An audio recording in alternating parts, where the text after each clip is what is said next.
Okay, so last time we were talking about line of action, three forms, and the Loomis skeleton. That's in the last video. You can watch that. It'll be on YouTube. Um, but we're going to talk about, in this one, about basic shapes you can use to develop a mannequin when drawing. Something a little more anatomical and that can help you understand anatomy a bit better. And this is something that can be drawn on top of your Loomis skeleton. So I'll be working head down. So we'll start at the skull, we'll do the torso, and then the hips and the legs and stuff. We'll work our way downwards. So I still have up the Loomis skeletons we did last time. This is where we showed our line of action, our three forms, and then added the skeleton parts. And we're going to add some basic anatomy things to it.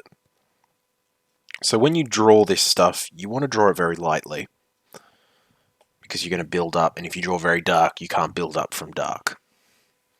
So, starting at the head, we need a basic shape to represent the head, which would very easily just be a circle. Very simple, represents the skull. And then to show in perspective, we need to find the center line of the head. This shows the front plane, this shows which direction the head is looking. So if the front plane was here, we know they're looking this way. If the front plane was up here, we know they're looking up. If it's down, we know they're looking down, and such. So we find the front plane of the head, and then we need a shape to show the jawline. I find this, now what I'm showing is the Loomis skull, which I talked about in the last lesson but didn't really go over. The Loomis skull shows perspective of the head, and it shows the eye line, which is this small line here that shows roughly where the eyes would be.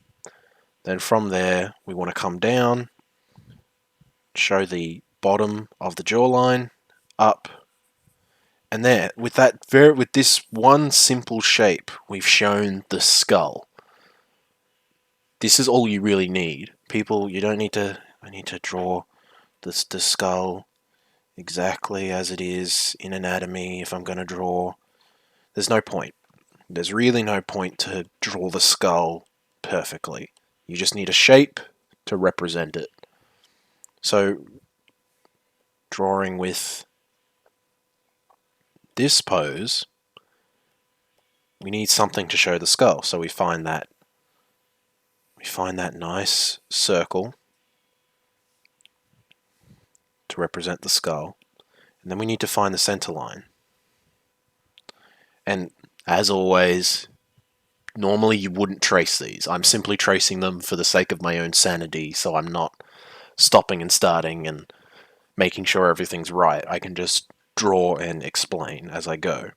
So we have that center line, we find the eye line, and then we need that jaw line. We need the jawline of our face, and the jawline changes depending on perspective. So there, immediately we've got the skull. We have the skull in place.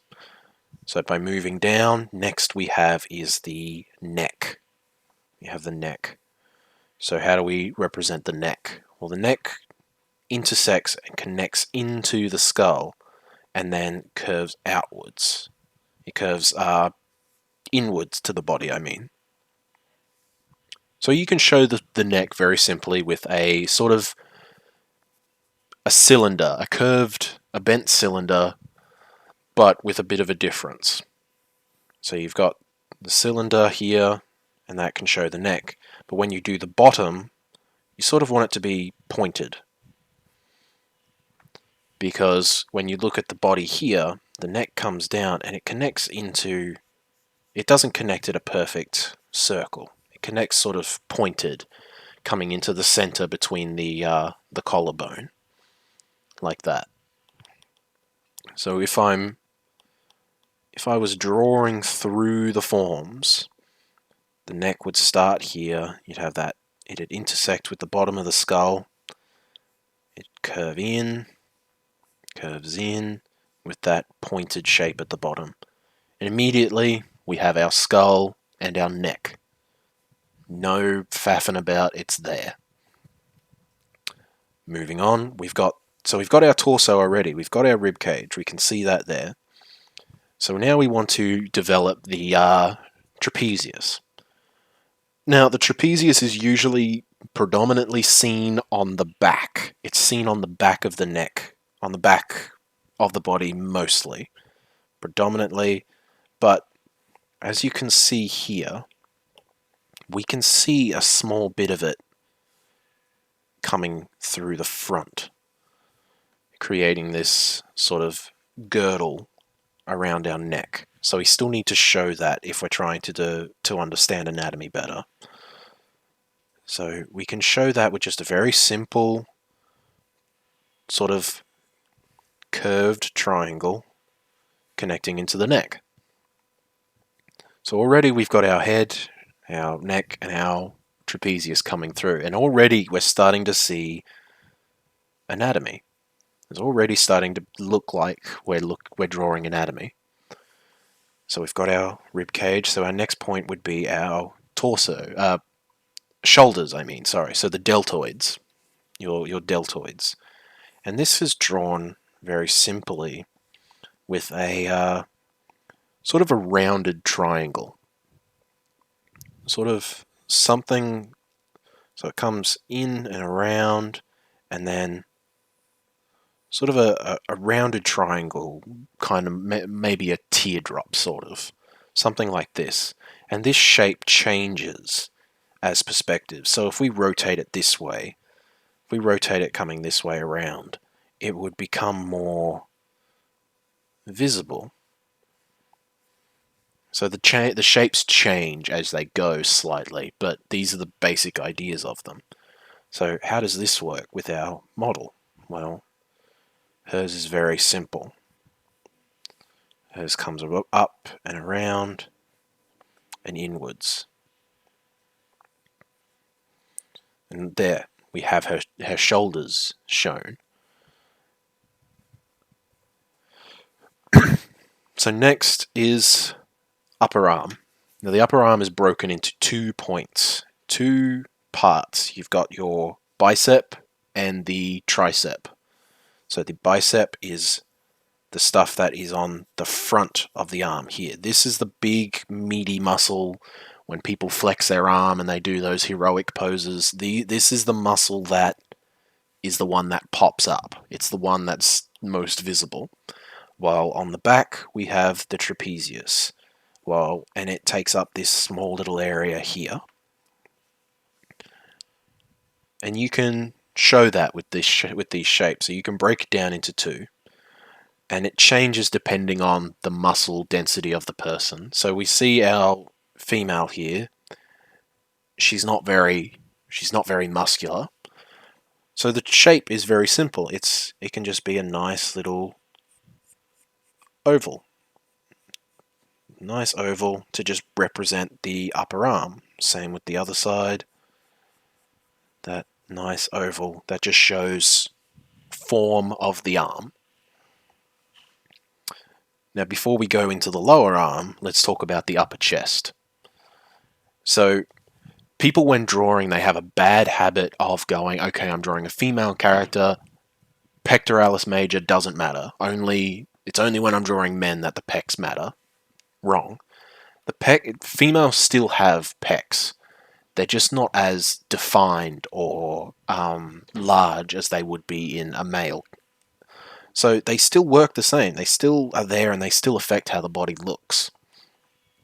And you've got to draw them understanding where they insert. So the pectoralis major coming off the body, it inserts along the gladius in the rib cage, that big center bone, coming along the collarbone, but then it bends in and it inserts into the arms here underneath the deltoid and the bicep. And this is why when you can try this yourself. If you lift your arm and you feel where your pecs are, you lift your arm, you'll notice it bends outwards with your arm because it is connected in your arm. So we need to show that. So you can show that with a simple little sort of I'm not sure what you'd call this shape. It's sort of a a hexagon, maybe, sort of like squashed. It's that nice. It's just a nice little way to demonstrate and to represent the pectoralis. So then, next part after that would be the breasts. For female characters, men, you might not have to worry about this. If you're drawing a man who is a little more overweight, then maybe. But for women, yes, you would. So it depends. You've got to keep in mind the size of the female's breasts. If they're small, gravity doesn't affect them very much. So they would sit roughly in line with the pecs. If they're much larger, gravity affects them, so they would sag a lot more. Think of the breast sort of like a water balloon. Depending on how much water's in them, is how heavily gravity affects them. If you get a small water balloon and fill it, gravity might only affect it a little bit. You get a balloon that's sort of very large, it'll sag a lot more because gravity is affecting it more. But with our woman here, she doesn't have very large breasts. So they're very small. So they simple circles with a teardrop coming up into the arms to represent the breasts. Okay? So then now we can move into the abdomen. Abdomen are made up of three basic muscle groups. You've got your abs, you've got the serratus anterior. So your abs is the middle muscles. These are the big ones. Everyone knows what the abs are. Everyone's obsessed with the abs. And then you've got the serratus anterior, which are the muscles in this area. These don't get very big. A majority of people don't know what the serratus anterior is because you don't see people with very large serratus muscles often. And then finally is the external obliques. This is that muscle in here on either side. And it's much larger in men. So how do we show our abs? Coming from this corner point of the pecs, if we draw a line inwards and then downwards, following the curve of the body, we can create where the abs would be. And they connect into the rib cage arch, creating the abs. Creates the idea of the abs being where the abs are. And of course, depending on the muscle density of a person, their abs may be done simply with this shape, very low definition. But if they're much more muscular, you'd have to show those the abs, the different set of six pack, depending on how much muscle they have. And serratus anterior, you can simply take that from going, you've got your rib cage arch here, and you can go halfway and draw a line heading outwards. And the serratus anterior is sort of this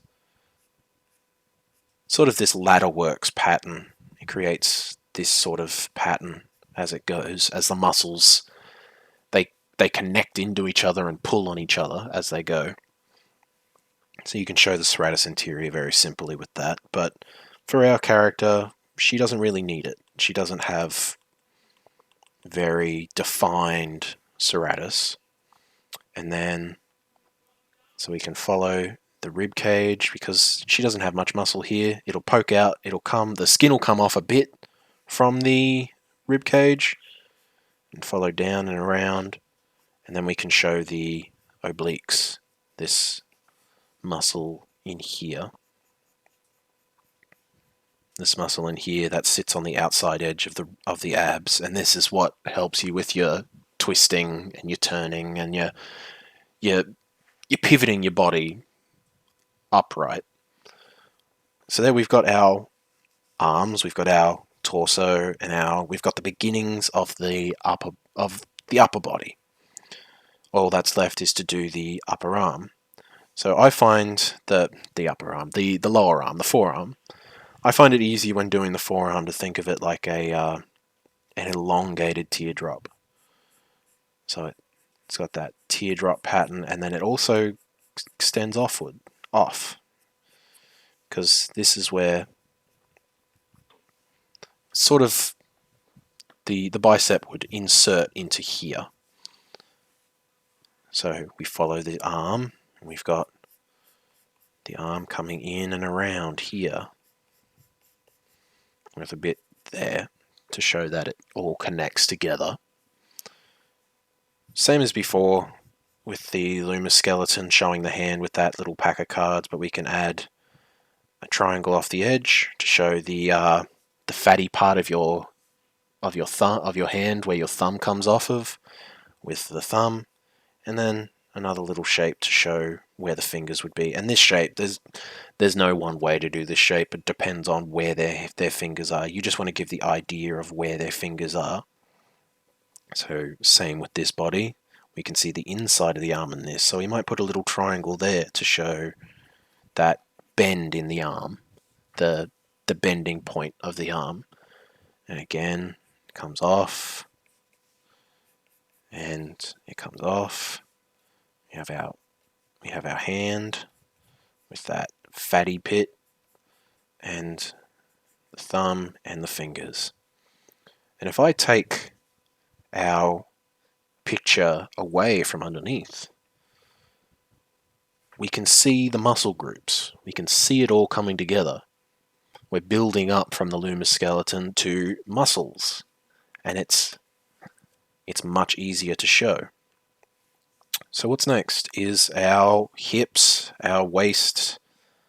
From this angle we can't see the glutes, but they still make an effect. Larger glutes usually make thicker thighs, so they would, following the hips, they create this sort of, again, sort of this rounded triangle shape to represent the thighs.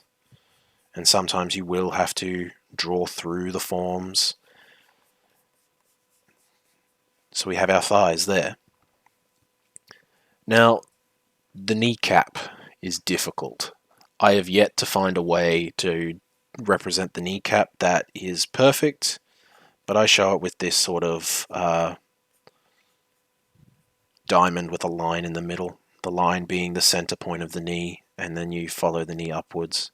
I have yet to find a way that makes more sense, but that's what I've got.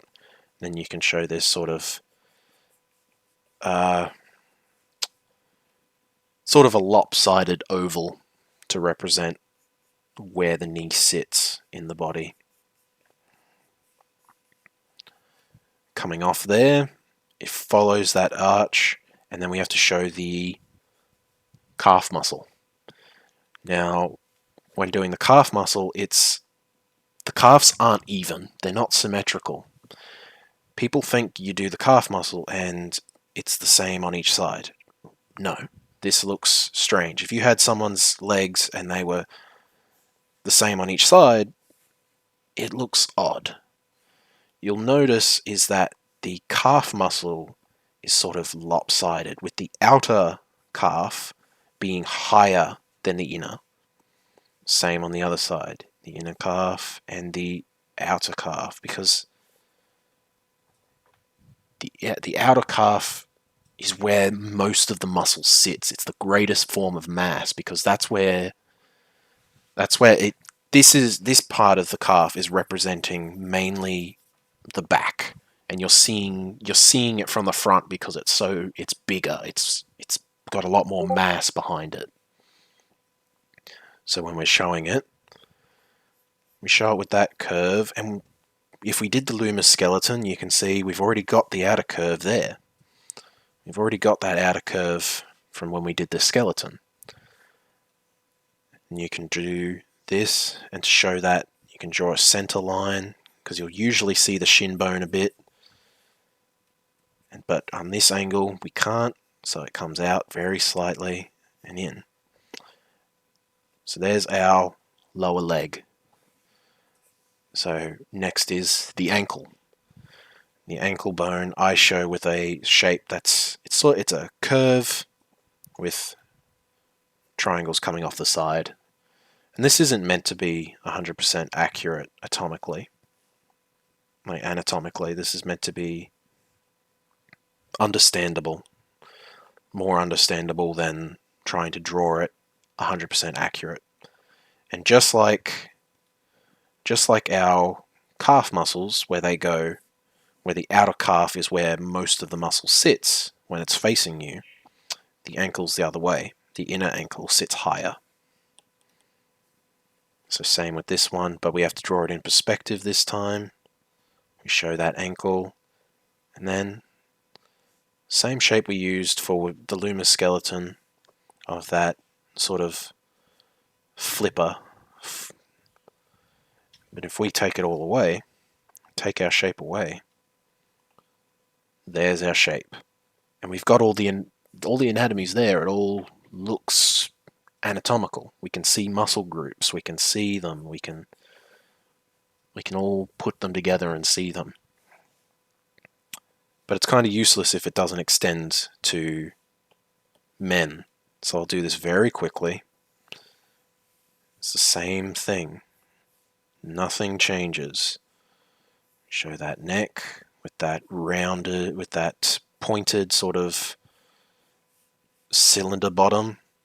We show the triangle to represent the trapezius that's coming through from the back.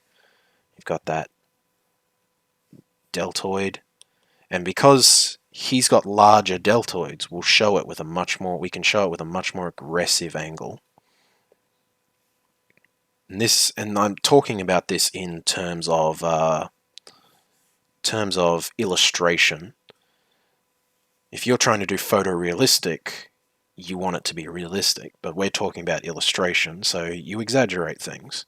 We can make those shoulders much more broad, much sharper in angle to make them look more beefy, meatier.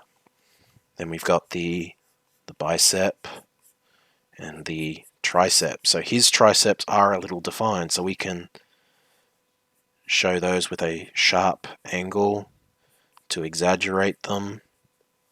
And then we want the pectoralis with that squashed hexagon.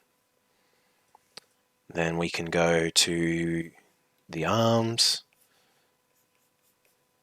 And I'm not really explaining it really because we've seen it. There's not much else to really tell about it. These shapes morph and they change depending on perspective and angle. They alter depending on how the body's sitting, and that's not really something I can teach. It's, at least not at my skill level, it's something that you have to learn through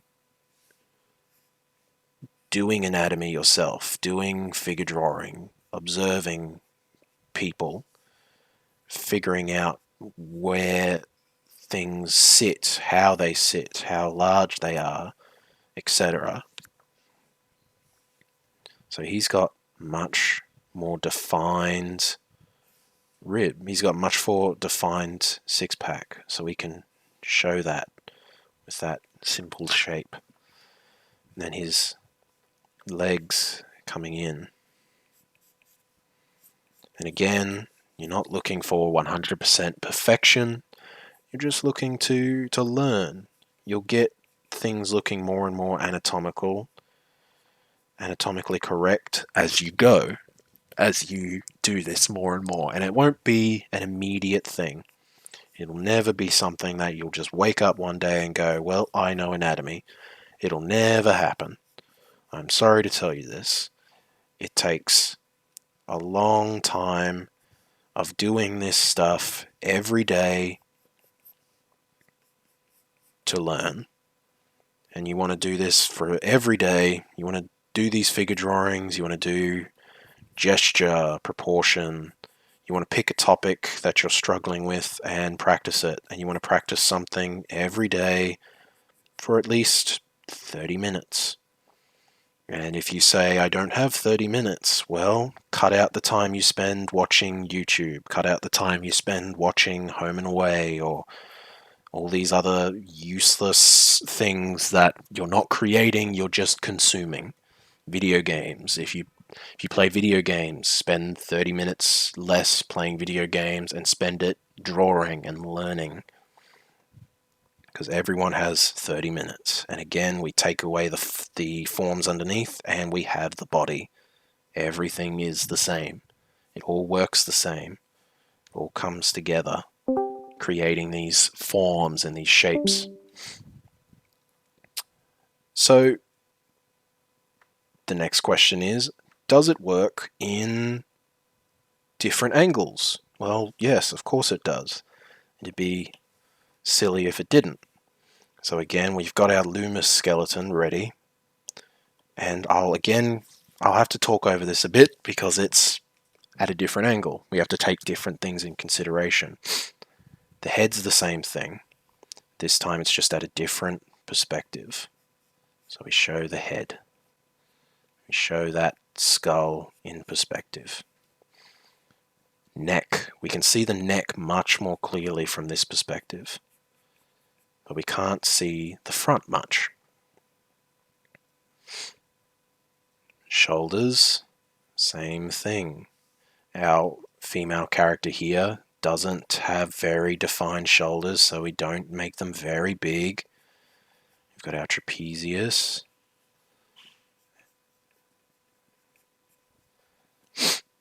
So the next part, something that's different on the back, is taking into account the scapula. Now the scapula is better known as the shoulder blade. And the scapula can be drawn with a rounded triangle like this. And we can show that. We've got our shoulders here, and our scapula always connects into the shoulders. The scapula is part of the shoulders and the bones that help it move. So we can show it. We see it there, and we see it there. There's our scapula. We can show that arch in the back with a line. We've got our upper arm,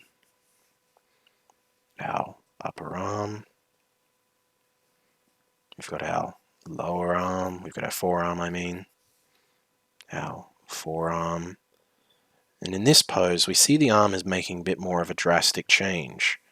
So rather than having it all smoothly come together, which would look odd, keep in mind the elbow is a sharp point. It's a bone, so it sticks out. So you can show it with a straight line to show that angle. You want that angle change to show the bone is sticking out, because if it was nice and curved, it'd look very strange having that just curve into the arm. So there we have our upper body. We've got our upper body ready. So now we're moving into the hips. So from this perspective, of course, we can see the glutes a lot easier. So the glutes are sort of this sort of a teardrop that that insert into the leg. Same with this one. They insert into the leg, and you can show that if you're wanting to get more design-wise, you can show the crease that the skin would make as the glutes push out and then curve back into the leg. You've got the upper leg, same thing, same shape, that rounded triangle. And then because we can see from the back, we've got to take into account the insert of the calf. And I know I'm not really explaining much very well right now, but honestly, there's not too much else to say. I've given you these shapes, and now it's your job to take these shapes and experiment with them. Find out your understanding of these shapes. Develop your own shapes if you need to.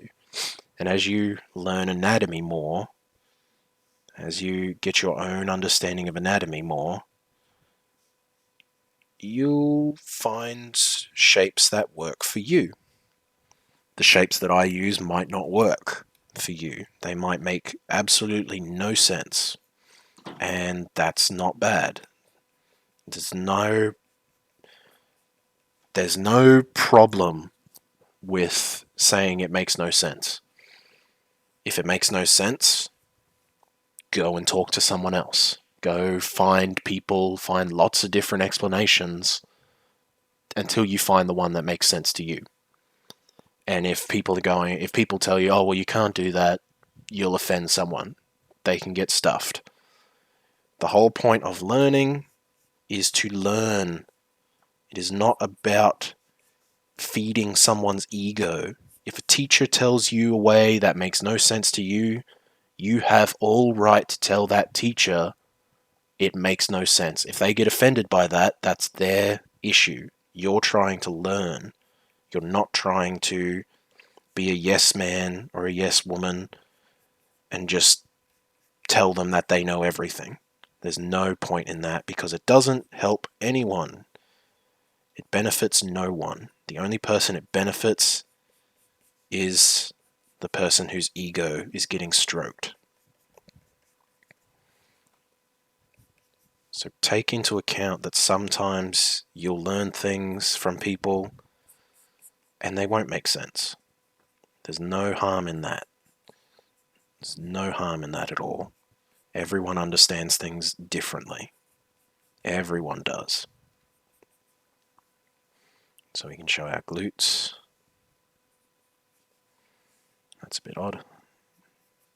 We can show the dimples. Sometimes people have dimples near their ass. That's fine. That's just muscle moving in different ways. And I'm going through this very quickly. Sort of not being overly...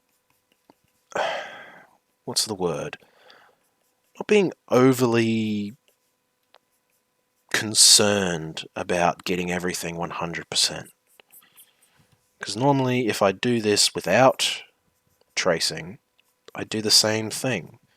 Very rough. You're just trying to map out points of anatomy as best you can to make sense to you. And again, we take away the images and look at that.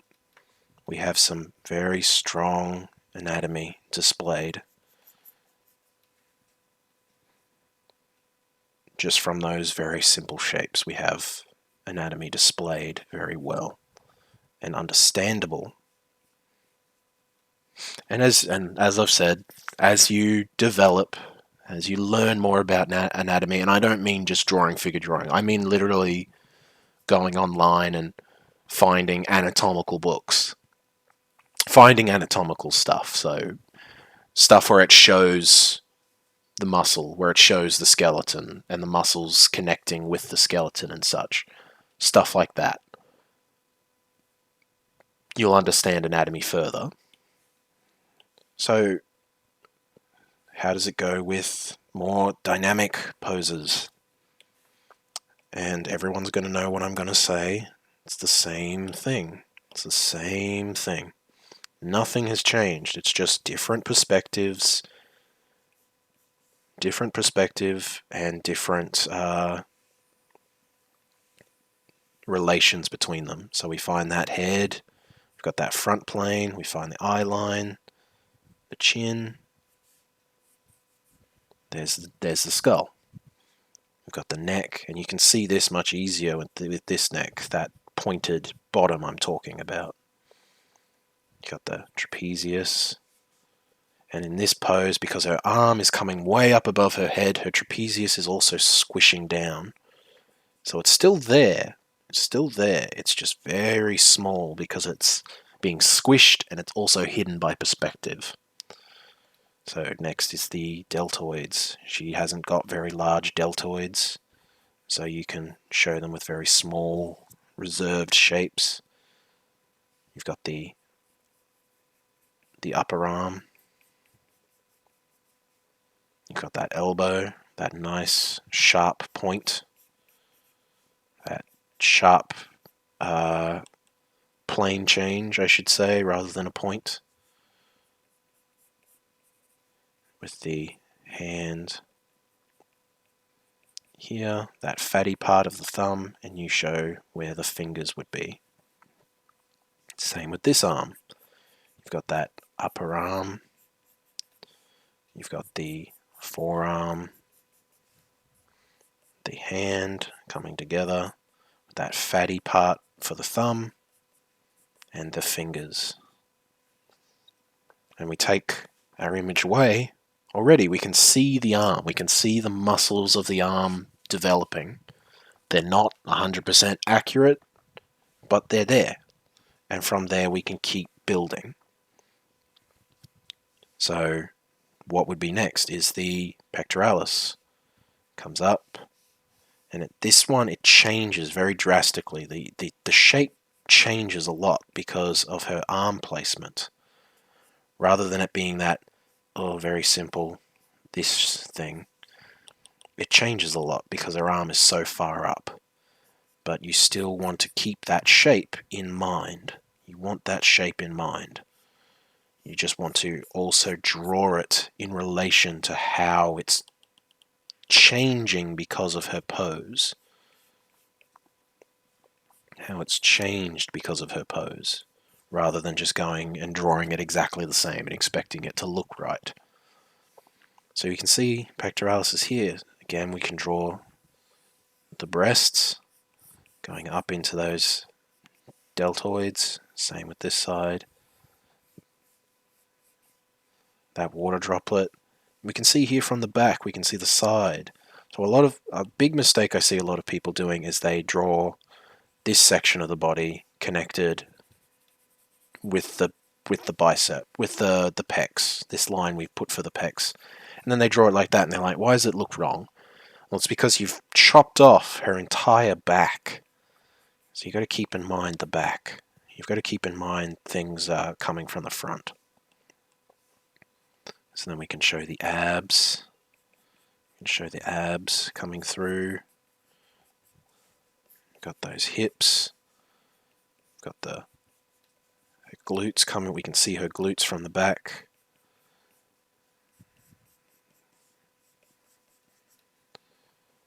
And I know there'll be people who see this video and be upset that I'm not going and delving deep and explaining things 100% and teaching like an art teacher would, but I'm a beginner as well.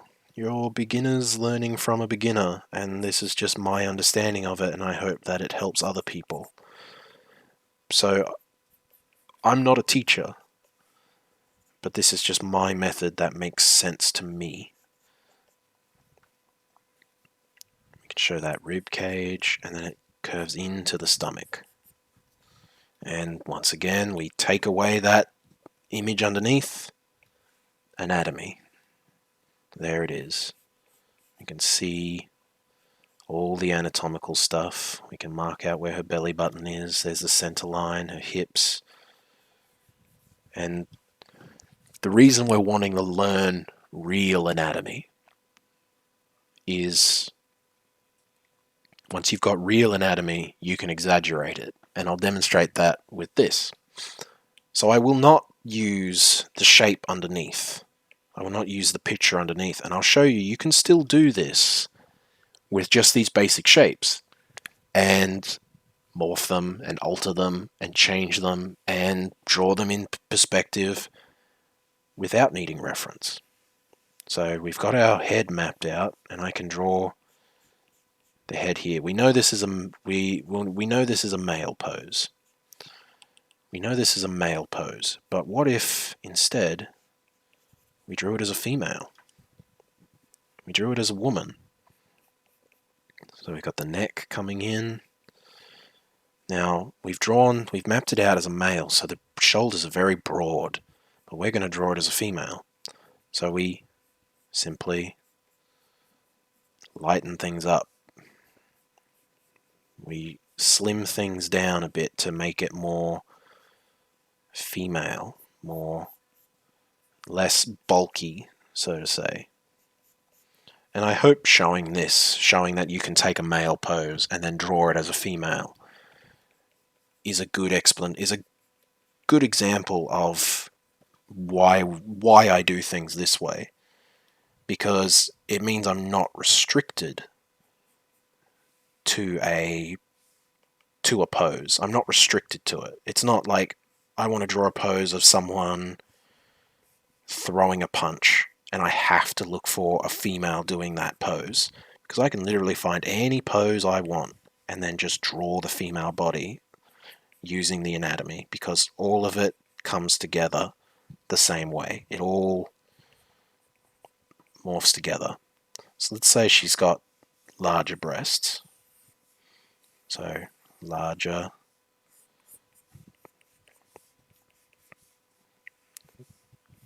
I'm doing this very roughly just to demonstrate it. There's a rib cage. It'll come into her torso and into the pelvis. Got the hips. Got the hips. You've got her legs. Legs. And we've got kneecap.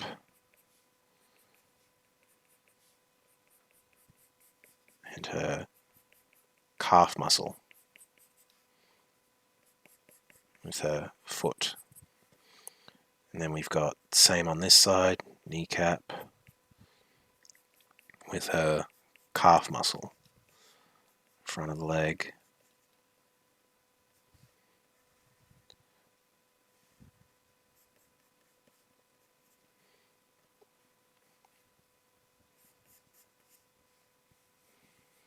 Now, of course, this isn't going to look 100%. Normally, if I was doing this type of thing, I would spend a lot more time. But you can see, there's our female. There's our female. If we put the man underneath, you can see the difference. We've made the deltoids smaller. We've made the tricep less predominant. We've made the bicep less predominant. We've made his entire arm much smaller to represent the female body a bit better. We've increased the size of the glutes. We've added breasts that weren't there. We've made the thighs. We're able to draw. We're able to take any pose we want and draw it as the opposite gender. Same with this pose. If I wanted, I could have excluded the breasts and drawn them as a man. And this is the beauty of it. Like, once you're able to have an understanding of these shapes, you can draw any pose from any gender as any gender, rather than having to find reference that is exactly the pose you're looking for by exactly the same body type you're looking for. And it opens up a lot more avenues for you to draw how you see fit, rather than being restricted So take a go at this stuff. Take a go at doing the Luma skeleton like we did in the last episode, in the last lesson. Do the Luma skeleton. You can spend 15 minutes doing the Luma skeleton and then 15 minutes adding muscles to it, or you can do it all one after the other. So you can go instead of going the route of I'm going to do just the Luma skeleton, just draw it. You start off with the Luma skeleton and then you build up. So you start with the Luma skeleton, then you build up to the muscles, that the shapes we talked about today, and you add them. You add them on. So I hope what I went over today made sense, that I explained it decent enough that you can now take it and give it a go for yourself, and that all of this stuff will help you on your journey trying to learn how to draw in a world where no one knows how to draw. As always, if there's any questions, let me know. I can't read minds. I can't do it in person, so I don't think I can do it over the internet. So I'm always happy to answer questions as best I can. But I hope all of that made sense.